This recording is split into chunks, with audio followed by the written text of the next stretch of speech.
So, hey everyone, happy Friday. We're going to let some other people join, and I'll just keep on my ramblings in the meantime. As I was saying, Twitter is like 90% of the positive engagement and stuff that I get from for like work and stuff too. And so it's just been, I'm on all the other, so let's see, I'm Twitter, Facebook, Instagram, TikTok, obviously YouTube, Yeah. Odyssey, but then also memo.cash, which is the BCH thingy. I'm on Twitch as well, which is the BSV one. And then I'm on Mastodon, Minds, and MeWe, and Gab, and Noster. You're not on Steam? Steam it? Sorry. I'm kidding. I was. The thing is about Steam is, and Hive, after I understand Hive's taken a direction of its own a little bit, but still with all that, I got some like couple really, I just never could get positive traction. I got a couple good algorithm things and that worked, and then after that, literally no one signing my stuff. I couldn't figure out how to work the interfaces to like actually be successful. So Well, yeah. it's like, yeah. With the Twitter thing, like, it's amazing to me that it took this long, and now that Elon Musk bought it, for people to actually be upset enough to be creating alternatives. I'm like, when it was an overtly biased, FBI ran feeding, dystopia, or more of a dystopia, like, people were okay. We didn't need to go build Nostr or whatever, But as soon as Elon Musk bought it, and then released all this honest and like the Twitter docs that talked about how feds were paying Twitter to manipulate all this stuff, that's when people got upset. I was like, wow, okay. So what it told me was like, all right, cool. The people that are getting mad and leaving, I'm like, it doesn't really hurt my feelings at this point. Yeah, it was quite a curious thing. Like, first off, buying Twitter, it's like, I think it was like what, 44 billion or whatever it was, and then it ended up it's being worth around 20 today, I think. And so it's like a giant hit, which I understand if he wants to be philanthropic, that's a great use of money in my personal opinion. Some people might call it a vanity project, but like whatever. But also, Twitter is, in my opinion, it's kind of like on the bleeding or the cutting edge, definitely not bleeding edge, but the cutting edge of like the new wave of social media. Because first off, we had this whole thing of like the old world. I don't know if it's like Web 1 or whatever, when everything costs money, everything's buy an ebook, do a course, pay for this premium service that really sucks.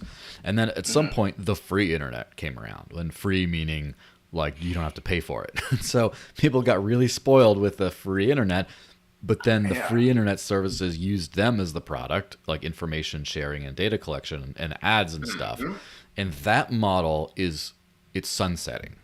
And so they're struggling to find like the next thing. Like, and so I'm sure you've seen with streaming services and stuff. First it was like people buy CDs and have cable and stuff like that, and then that ended, and then there was like the piracy days kind of like upended that. But then you got the Spotify, and everyone has a Spotify like free or like the freemium Spotify model. But then you got like Netflix, where just one subscription you get everything. But now there's like so many of those like Netflix specific things. So as they're finding that model out, which kind of works, and so people don't have to pay for the entire cable package, they just pay for the things that happen to have the shows they want on it. We're going with the social media, where I just saw Reddit has a premium Reddit that they're selling now, which is insane. Like, I'm not going to touch that at all. I hate Reddit these days. Like, Reddit is cancer. But like Elon has to figure out this verified checkmark deal, because it sucks so far, I think. I mean, yes and no. Like, it's $8 for me. Doesn't bother me. I haven't noticed any like, I haven't gotten more followers, although like I don't necessarily hold the most popular of opinions at times. Yeah. And so that's not the most surprising. But I'm also not one of those people that's like, the only reason I don't have 1 million followers is because I'm being shadow banned or stuff like. And I know that's true. That absolutely happens. I think it probably happens less now. I have no clue. Yes. Although to be fair, one guy today I saw on Twitter who I follow, or I don't think I even follow him, but I don't know if I follow him, but he's in the crypto whatever. He is a verified dude, but he's also shadow banned, and he was complaining about it, saying he's probably have to just start over with the account. And sounds like really, and so then I put his name into. I verify for myself. First off, the shadow ban checker thing says he's shadow banned, which I don't, which is like okay if you trust that. Is that However, accurate? It is in this case though, because I usually anytime people say they're shadow banned, I've been mostly like oh, whatever. You just for the most part, that's my default answer. Maybe your content's just not great, Yes. or you're pissing people off. And I'm like, look, I know I say inconvenient things, so I understand why I don't have a huge following. But what I did do is I searched because I love Twitter's search function, so I searched for tweets by this person, like with this content by this person. I just go in there, and I did this with literally the tweet that I saw, like the most prominent word in there, and just no results. I searched anything, no results. This guy's tweets are unqueryable, even though he's verified. So that's an actual verifiable. But I've noticed now that could absolutely be the case. I've noticed that the search function on Twitter is absolute trash. I had to use it when I was working for Tezos to like help out with like nominations for a monthly reward kind of thing. Go see like people that brought attention to the project and look for cool tweets and stuff like that. And their search function was just a nightmare, absolutely abominable. You could give it very explicit parameters and it would return stuff that's way off. Like I want something with at least 50 likes, and you'll get stuff with 20 and like 10, or something like that. That's maybe a little bit of hyperbole, but not too far off.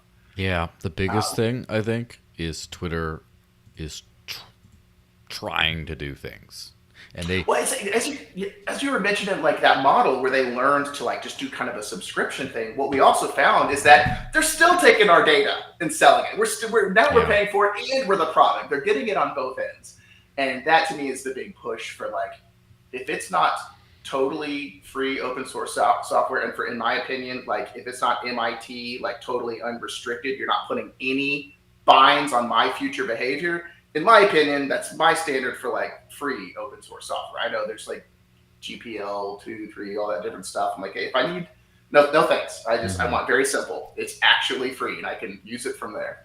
But yeah, so if it's not free open source software, I just know that in the long run, I'm not planning routes, on that thing. I'm ready to go to the next thing. Yeah. Which is kind of why crypto is amazing, because it lets you do the FOSS way, but still have a monetization angle. Which, anyway, 10 minutes in, we got to start the show. Let's do it. Roll the intro and go.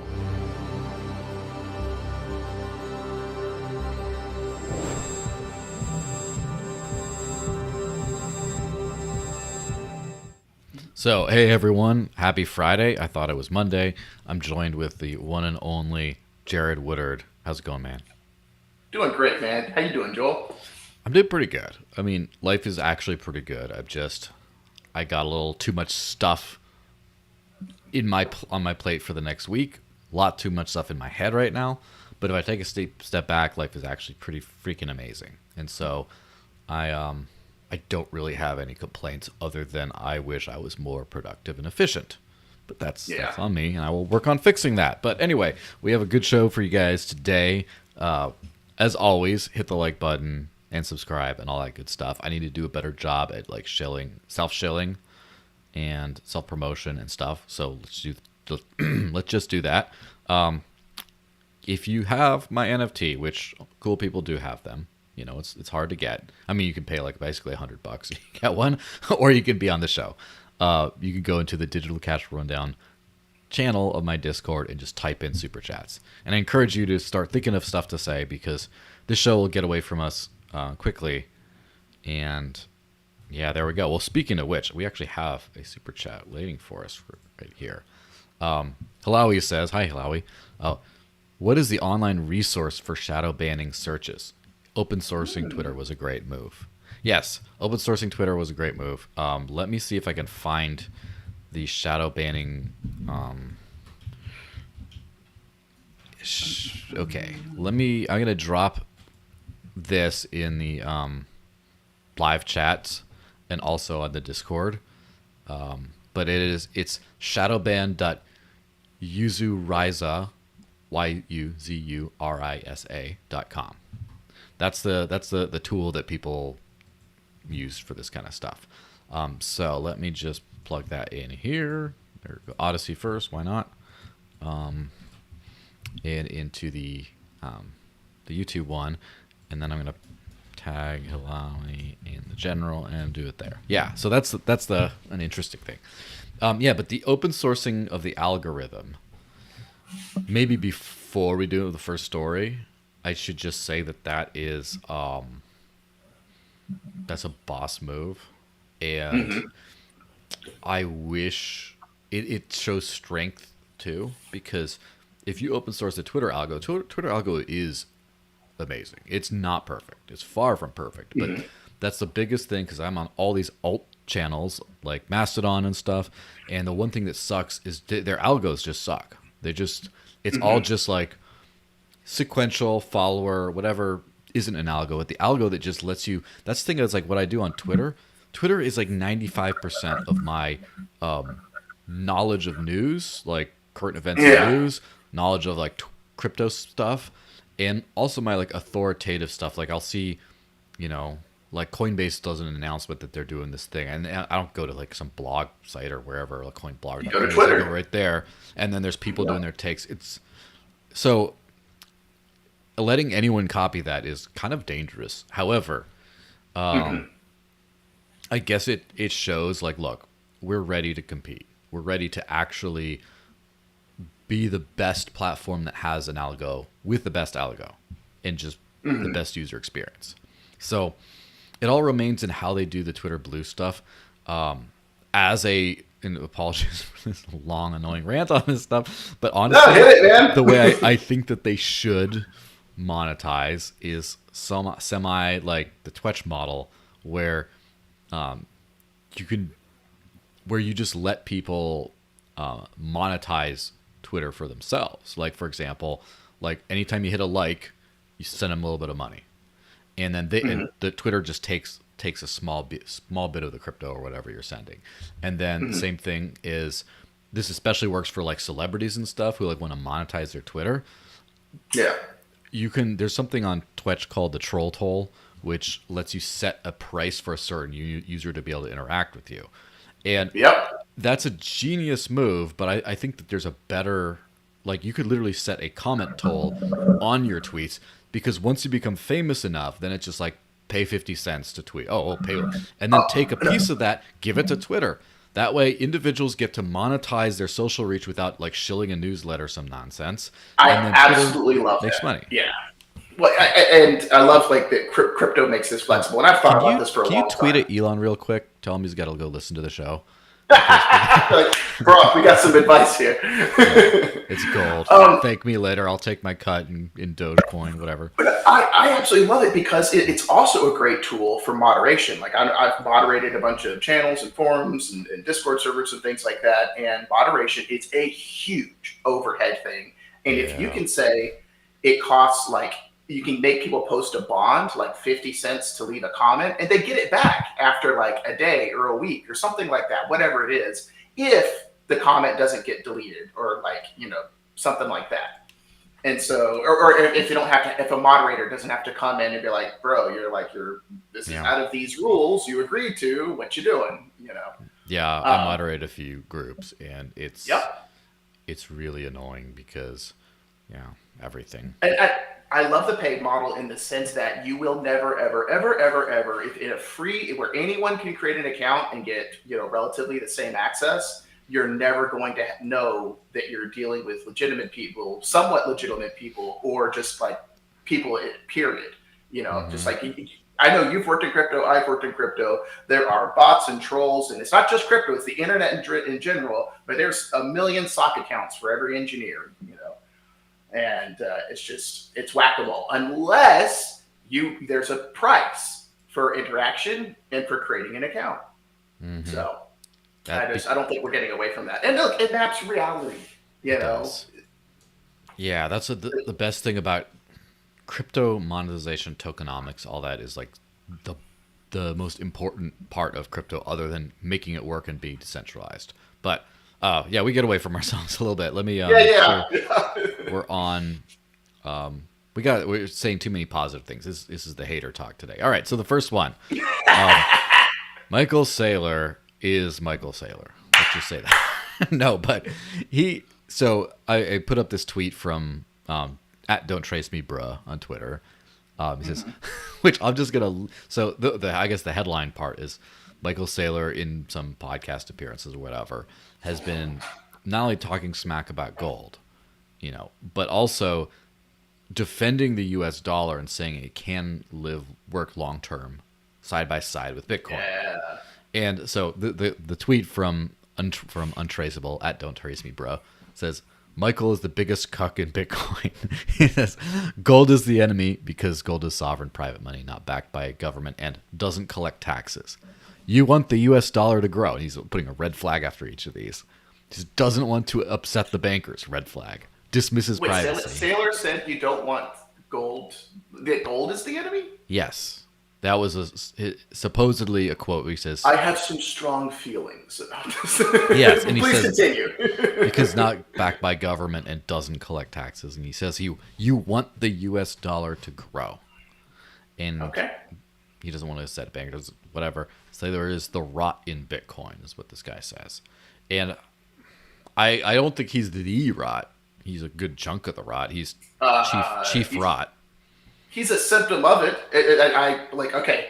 Yeah. I've had my time with the Bitcoin maxis, to where it's when I see them criticizing crypto in general and distancing Bitcoin from crypto, it's like, buddy, you guys really need to keep your house clean instead of more. And if you're focusing on, if you're focusing more on crypto than fiat currency, you've lost the moral mission of Bitcoin, of crypto, those things in general. And if you're not wed to that, I could care less. I'm not interested in what you do, what you're doing, what you got going on. If that crypto started as a philosophical, moral movement with recognizing the inherent evil of fiat, not just like it's a bad idea. No, it requires evil to exist.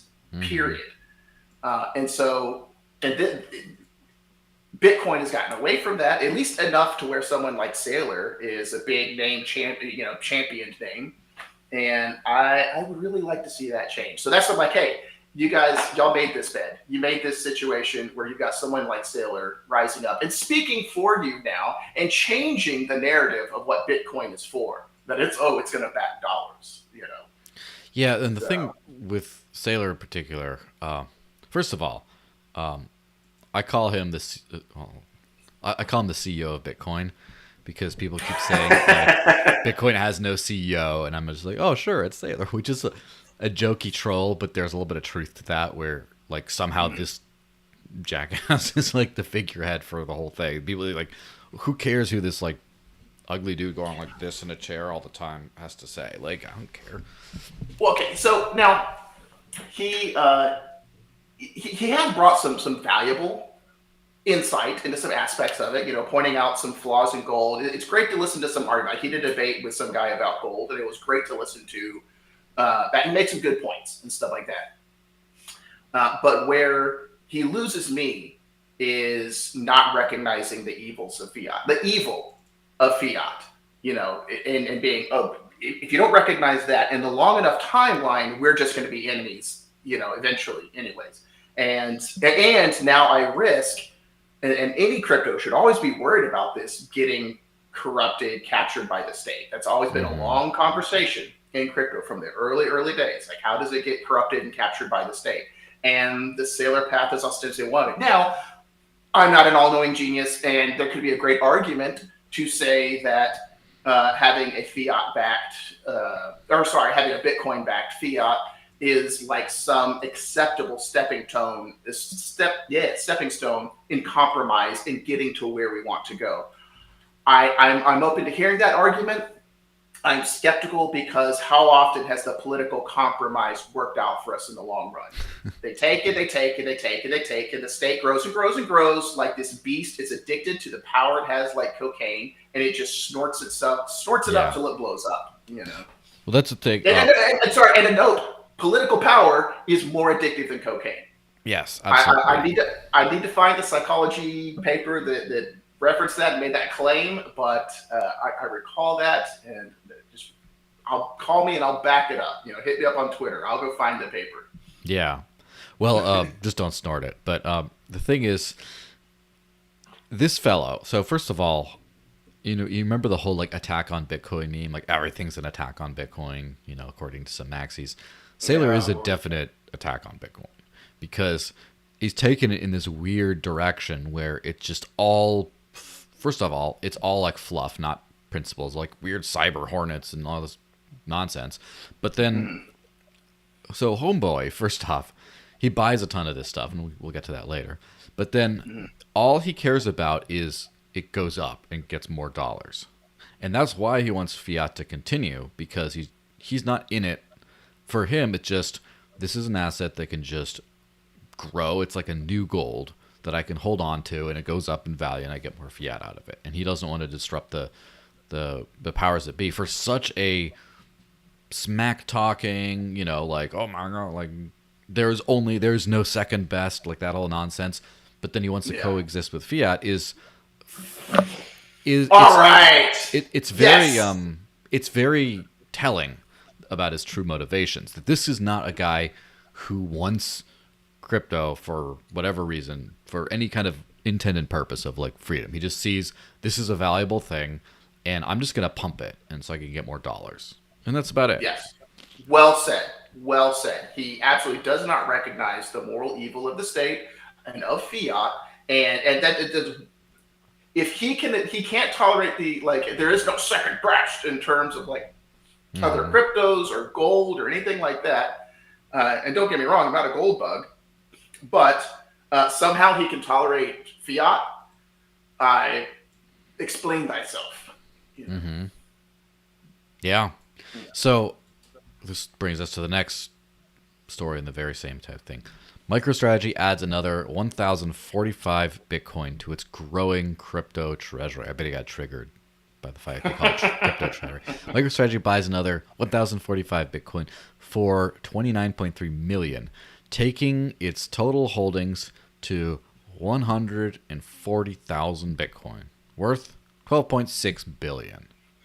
So that's a lot of stuff. And before kind of giving any of my takes on this, Toby Cunningham from Crypto Tips, or at Sir Crypto Tips, tweet. He says, Saylor owns 1 out of every 150 Bitcoin now.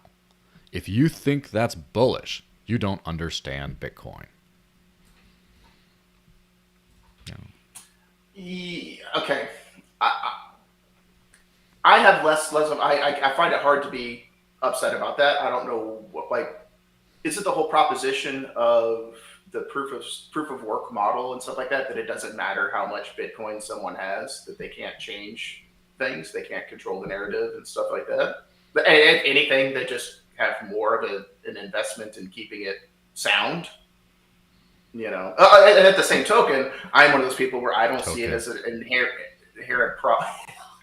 I'm one of those people who don't see it as an inherent problem for proof of stake. I don't hate proof of stake, and I don't see it as a terrible thing that a minority of people can have the majority of, the token, the coin, whatever it is. If it's a moral thing. Is it voluntary? That's the first question. Yeah. That's the first question. Well, that's the real thing with this thing is this is the trickier part of it, right? Is anyone should be able to own any crypto they want. There's data. That's not a problem. And proof of work in particular is much less vulnerable to consensus issues because someone's a large holder. So it's not really a problem. At the same time, where it's not necessarily a good thing is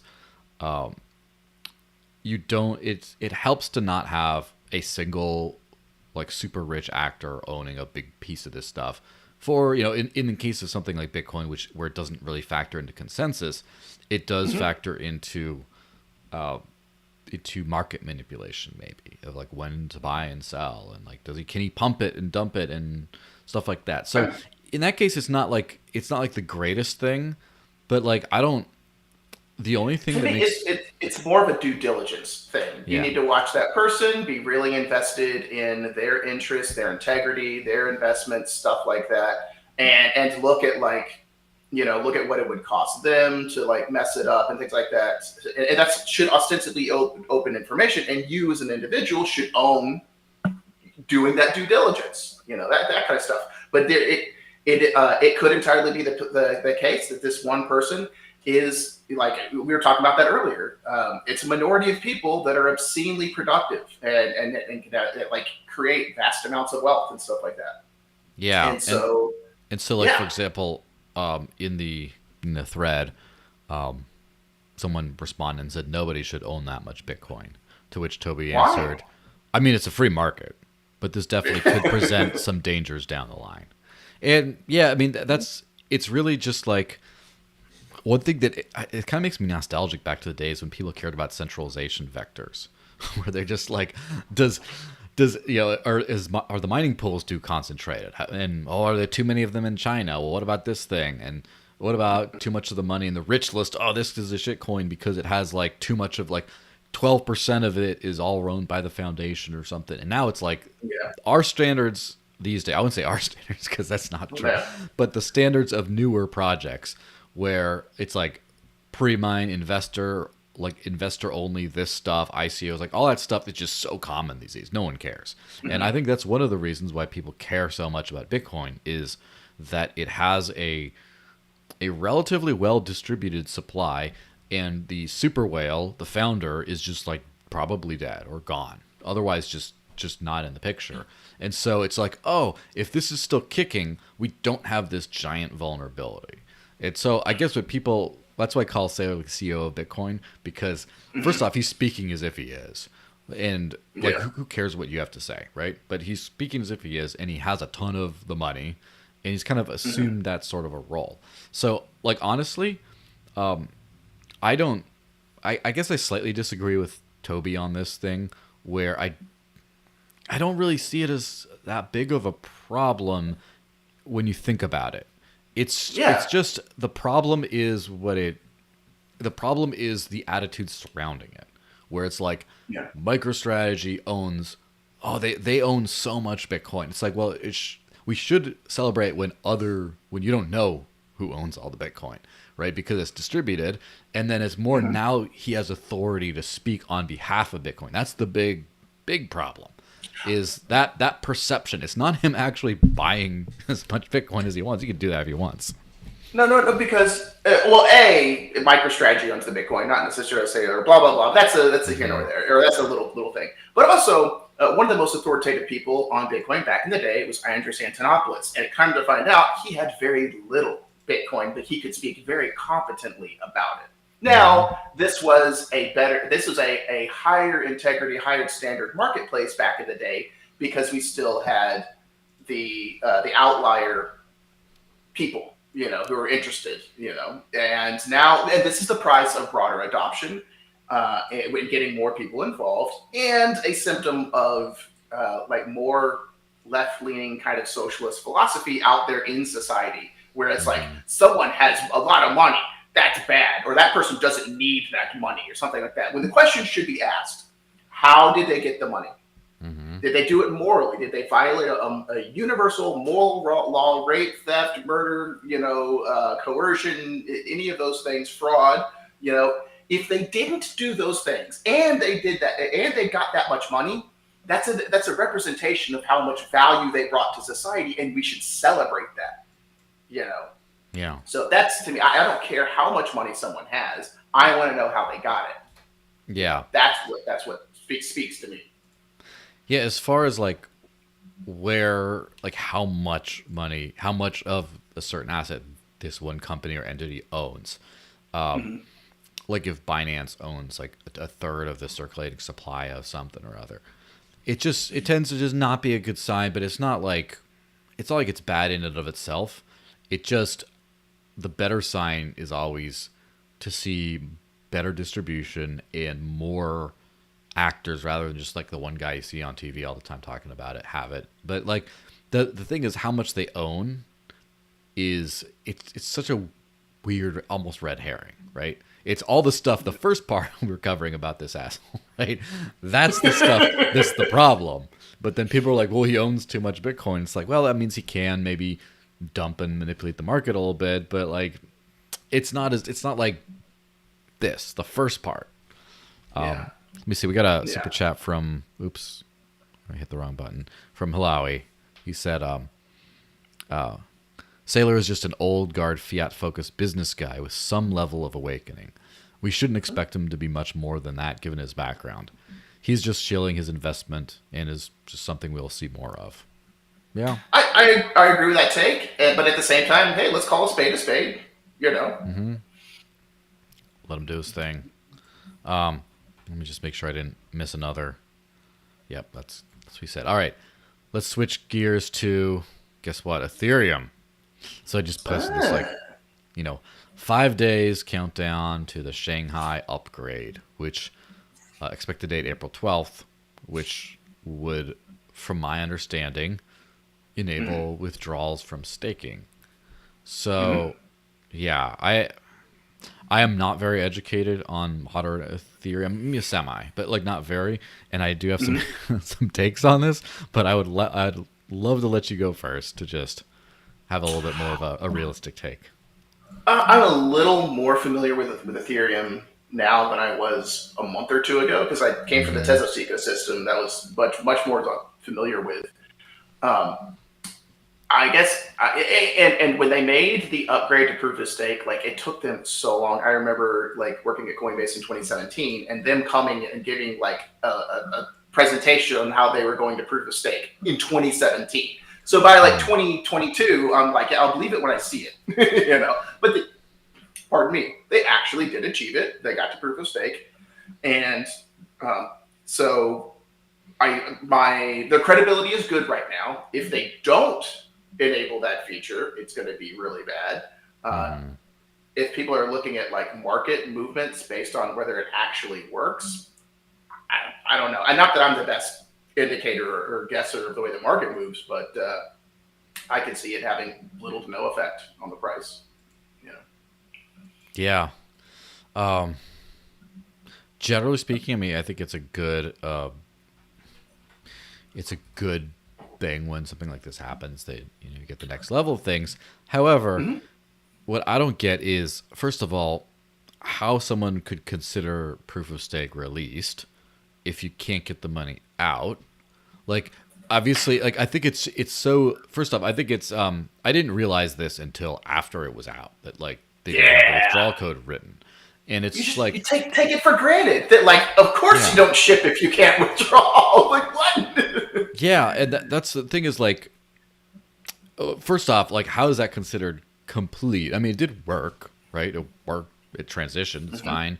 But then the other thing is, who the hell is going to be staking if they just it's not even like you're giving it to Coinbase and you're hoping they'll give it back to you and the government won't take it from you through them or something. No, it's just like they don't even know how to give it back to you. And I'm just like, oh no. Like, I have to say, like, in my opinion, once withdrawals are enabled, maybe I don't have a very educated opinion on this, let me just say. But my first thought is I think that the demand for staking is going to go significantly up because the people who are staking so far were just either like morons who, there's morons, right? Or people that just were like, what, I'm taking a calculated risk. I know that there's a possibility I'm not getting this out, but I probably will. I trust the ETH Des. I'm willing to bet on it. So I'm going to throw money in it and just get that early mover advantage in exchange for my risk tolerance, right? And so now that the risk tolerance is not there, I think some people are expecting, now that they've enabled withdrawals, people are going to get their money out and dump. I don't think so. I think more is going to go in. I think a few are going to withdraw just to see if it works. But then for the most part, it's just going to have more people in. But yeah, it is crazy to me that's like, it's just like you ship a car that doesn't have, like you buy a Tesla and it doesn't have a stop function. like it doesn't have a turn off function, and you're hoping it's going to be coded. You're like, I got a road trip, 3-hour road trip. They're going to ship the update en route. It's just like, no. They're going to ship the update en route. It will be good. It was good. But this is another thing. Like, I think it's easy for us to forget that we're outliers, and most people, frankly, have very low standards. I could not have imagined. And don't get me wrong, when I'm saying I'm a capitalist, I'm a marketeer. Like, the market knows, and so most people are also the market, or at least most people that aren't immediately in an act of violence are the market. It just amazes me that people would jump into these projects and they, like you said, that don't have just basic staking withdrawal feature enabled. I could not have imagined that would have been proposed and that everyone would have been like, all right, yay. But also at the same time, most people are also like, they choose a state. They choose to have a state. They elect to keep having one over and over again, implicitly or explicitly.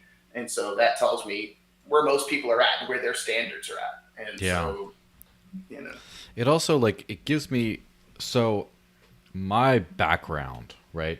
I come from, first off, the Bitcoin world from 2012, 2013 onward, right? And then 2016, I got mostly into the Dash world. But you could say Bitcoin Cash too when it came around, and then Zcash, some of that. But those old school UTXO chains that have that same foundation as Bitcoin, but in some cases improved upon the design a little bit, or some people might not think it's an improvement, but whatever. Basically, did that. So these standards that people like, Ethereum is definitely, it's like the duality, like the yin and the yang of like Bitcoin and Ethereum. Bitcoin's old, stable, principled. Ethereum's like modern, risky, go figure anything out kind of thing, as far as like ethos. And so those are both very important ethos to have. I just think it's crazy because my exposure to staking, right, or something like that, is through like the Dash Masternode system, where you prove you have and the way that works on a technical level is you have 1,000 units of Dash in a single UTXO, right? You send it to an address. You have 1,000 units of Dash in there, and then you just run a node from that. And so it's literally your money in your wallet, including your hardware wallet, cold storage, whatever, and you just sign to prove that you own that money, and then you get to run a node and get money for it. And so that's like the staking thing. It's like super radical self-custody, hard, all that kind of stuff. There's never any risk. And then, so first of all, with Ethereum staking, to even have to withdraw from staking, there's no such thing as withdrawing from like Dash staking. You just, if you move your collateral, then the node goes down. Yeah. That's it. But it's just money you have. But also slashing. People have gotten slashed for, just accidentally already. But like if they behave maliciously or whatever, like someone's like node had some like weird configuration, they just got slashed and like lost. They can like the network steals your money, and with something like the Dash system, that doesn't happen. It's your money for freaking ever, and it's just it's like the idea that you would put money in a slashable system where they don't even know how to get it out is, I respect it. It's a culture shock for me. Well, I wouldn't say it's stealing because, look, if you agreed to the terms and you know all that stuff, or you chose not to be educated about what was going on there, and so, but again, that just like highlights how risky people are willing to be, which I can kind of sympathize with based on like how risky the market, like the legacy finance world already is. People are desperate to get out of that so much they will take these obscene risks. Now, with something like Tezos, you had staking, but it was always liquid. Like, you would send a command on chain that said, "Hey, I'm staking for the network now," but you could move your money at any time. There was no like, "I need to withdraw my money from something." And yes, there was you could get technically slashed, but what you had a system where when you're proving a block, where you're validating a block, you put a bond on chain for so much time, and if come to find out you did something naughty, then your bond is forfeit. But like you have to have some kind of economic incentive structure there. Yeah, absolutely. Yeah, and it's kind of crazy because I think like there's obviously Bitcoin comes from like a cypherpunk ethos, and a lot of the early coins are trying to compete on that stage. At least they're like, these are the rules set for what makes a good crypto. Therefore, we're going to at least pay lip service to them. Ethereum kind of was a little bit Brave New Worldy, just new stuff. And then a lot of those Ethereum successors or inheritors or children or whatever you want to call it had like a much looser grasp on this kind of stuff while being much more innovative in other ways. And I think at some point there's going to be like a return to cypherpunk principles. And so what I mean by that in a few things, right?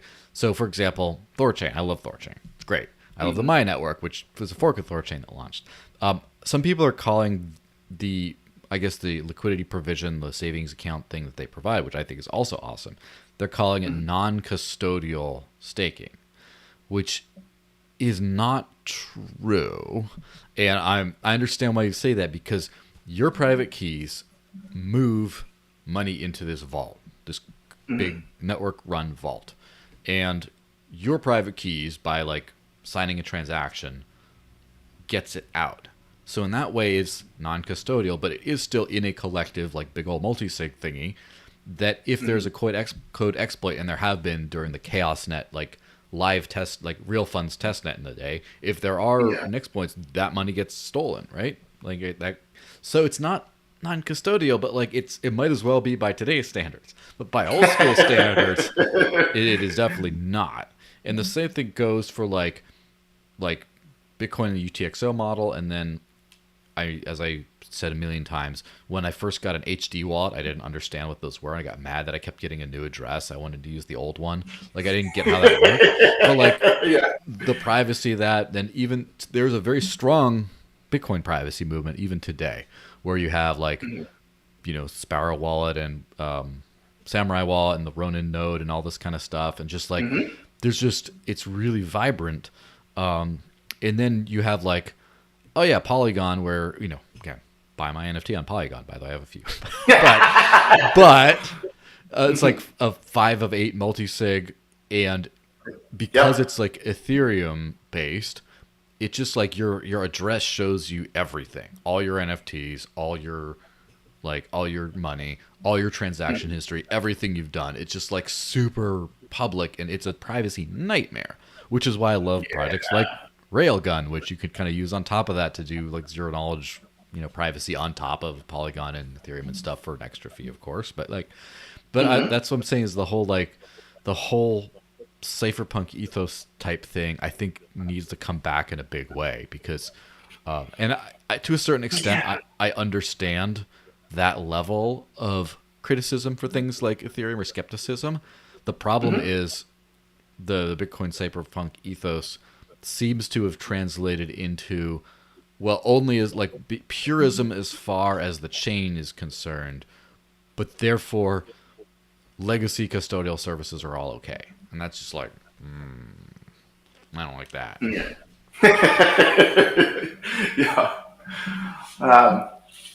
Legacy custodial services are okay. I don't want to seem like sound like dour or negative on that. It'd be like a black pill on that, but it's like that's kind of where the market's at, and that's to me where I spend some of my time, philosophically trying to make the case, for people to have higher moral standards and stuff like that, or to have an idea of like, well, what's at stake here and stuff. I think that requires a larger philosophical, I guess, enlightening or raising of standards, in society to get people to care about those things. Yeah, absolutely. And I think that, as I've mentioned plenty of times before, I think principles are like low time preference type things. It's like investment, where investing sucks because you just put money that you can't touch, and it doesn't do anything for you. But then like a few years from now, investing's awesome, because now you have money. I agree. It definitely is a low time preference thing, but it's worth it. It does pay off. It's like, pay me now or pay me later. Like, and I get, everyone's got different circumstances and stuff like that. Some people have more time to invest in these things than other, but, Yeah. And so what I view these principles, by the way, I view these principles as investments where we do things the cypherpunk way or whatever because we're ready for the coming tyranny. And so in that way, it's not just like a misalign. I don't even view it as like a misalignment of principles between some aspects of the world and the crypto world and others. I just view it as different time preference. Whereas like right now, no one is tracking like your personal life through your NFT address. Not really. They just see if you have a valuable collection. If they know who you are, they might like, stick you up if they meet you in public or whatever.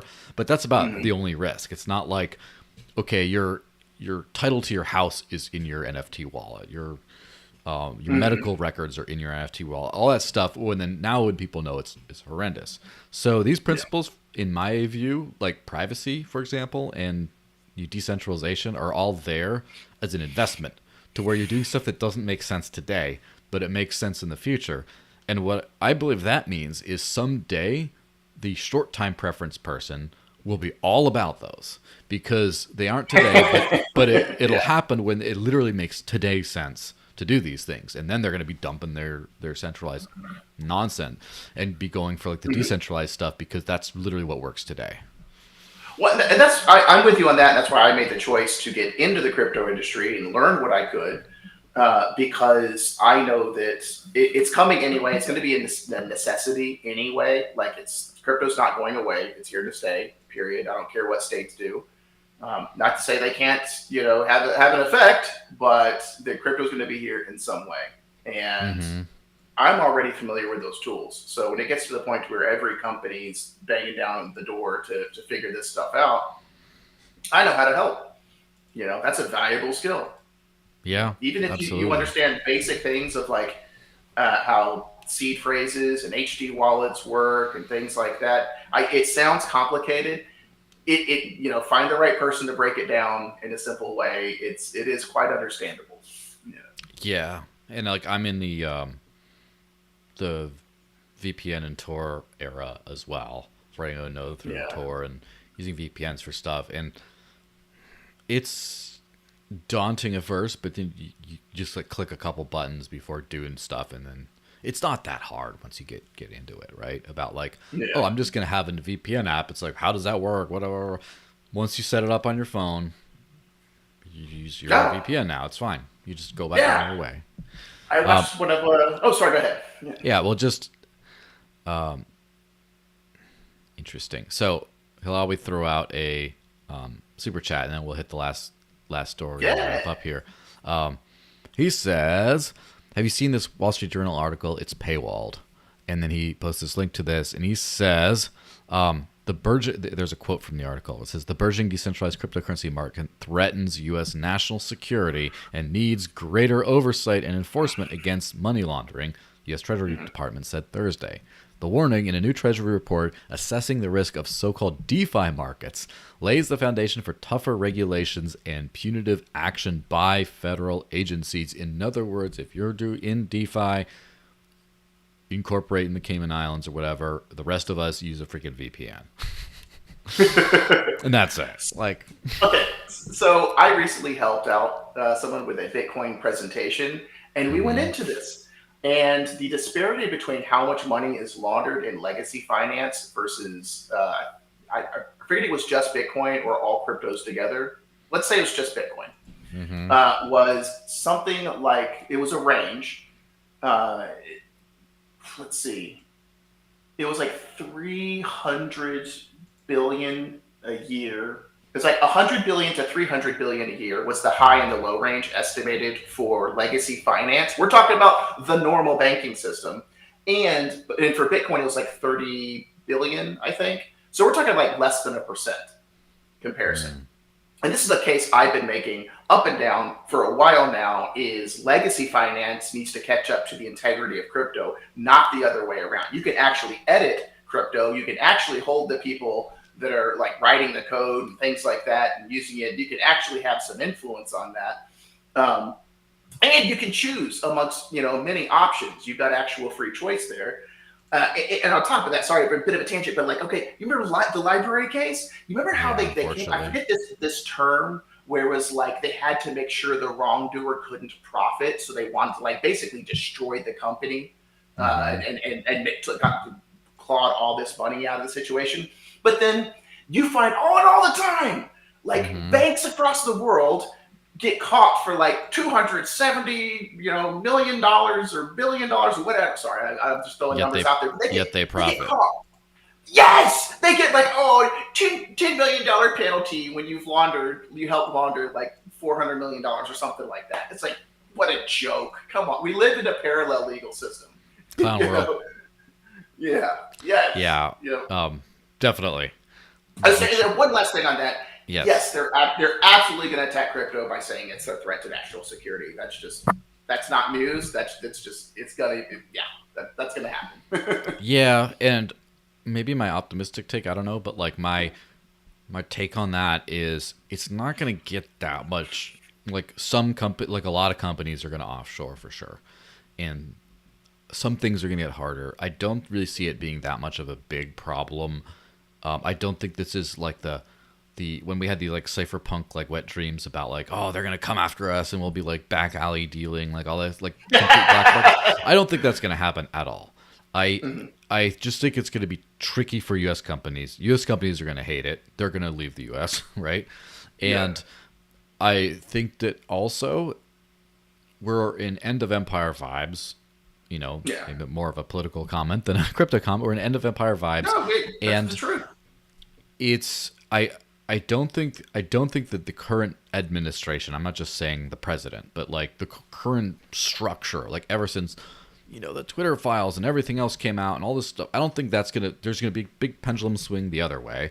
A lot of politicians are going to become elected who are much more pro-crypto, but of course they can't be 100% pro-crypto. So there's going to be some extra annoying regulations, but I think we're going to be okay. This is my feeling.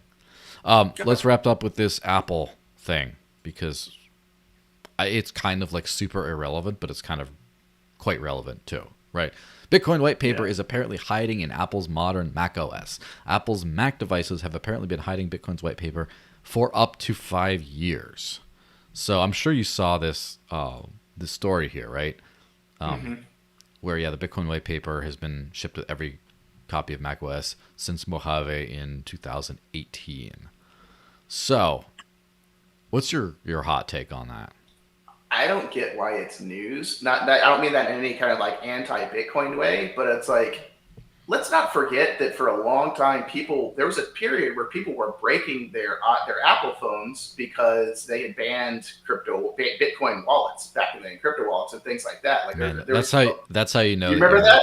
That's how you know you're long in the tooth in this space, because no one knows that. No one remembers that. Yeah. Well, no, Apple is still. I talk to developers building wallets. Apple is still very crypto hostile. And so personally, I don't know why people. I do know why, because I talk to engineers and they appreciate how quick Apple takes care of security stuff and keeps it up to date. I can appreciate that. I'm an anti-Apple individual myself, so I'm like, and mainly like because Apple, it's a walled garden and it's so incredibly anti-crypto that I'm like, Yeah.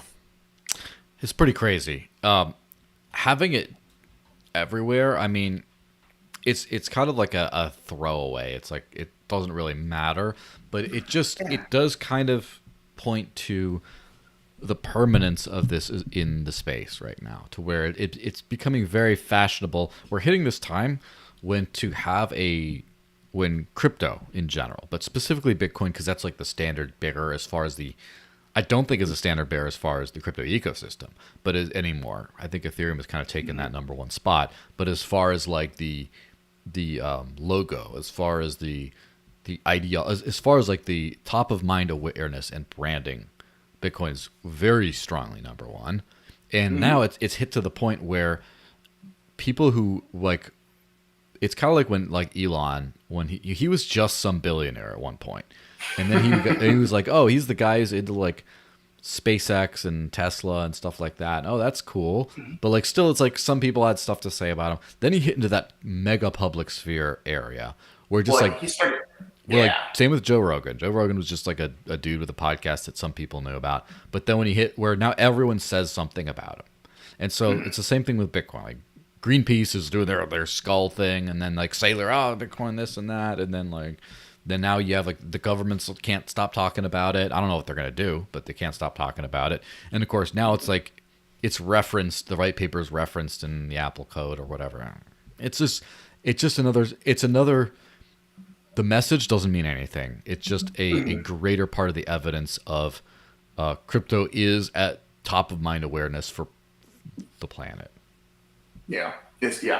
I absolutely agree. It does show some of the times. I'm curious to see if Apple doesn't rip it out, once now that it's like a public conversation, commentary, but who knows? Or if it's just like quietly disappeared. Yeah. All right. So it's wrap up time. I don't see anyone else typing in the super chat, so I might as well do that. Thanks very much for being on. This has been a good time. Always a good time, of course. Shill-o'clock. Oh, look, the time. It's Shill-o'clock. What do you want to shill? Oh, okay. Well, as I kind of mentioned earlier, I helped Stefan Molyneux make these 2 Bitcoin presentations. It'd be awesome to go check out. As everyone could tell from this conversation, I am not a Bitcoin maxi, but I'm a moral maxi, and Bitcoin is absolutely better than fiat. And so I'd love. I don't care which one wins as long as fiat doesn't. is my case. Fiat minimalist. And look, and there's a lot of great points in there for general like crypto. A lot of it's Bitcoin specific, but a lot of the points in there translate to everything else. A good one I was just thinking about was that when we worry about states banning crypto, let's not forget that they can't keep drugs out of prison. Yeah. So. Yeah, before you know it. And look at the rife black markets in the communist states and stuff like that. Yeah, and before you know it, you're gonna have Hunter Biden smoking crack out of a Trezor or something, or that's probably a meme somewhere. If not now, it's going to be. Everyone go on Midjourney and have it whip you up an AI image real quick. Yeah. Okay. All right. Fantastic stuff. Thanks everyone for watching. I'll see you guys next week. Don't forget that your phone is spying on you. Not your keys, not your cheese. Taxation is theft. I will see you guys around. Bye-bye, guys. Thanks for having me, Joel. Bye-bye.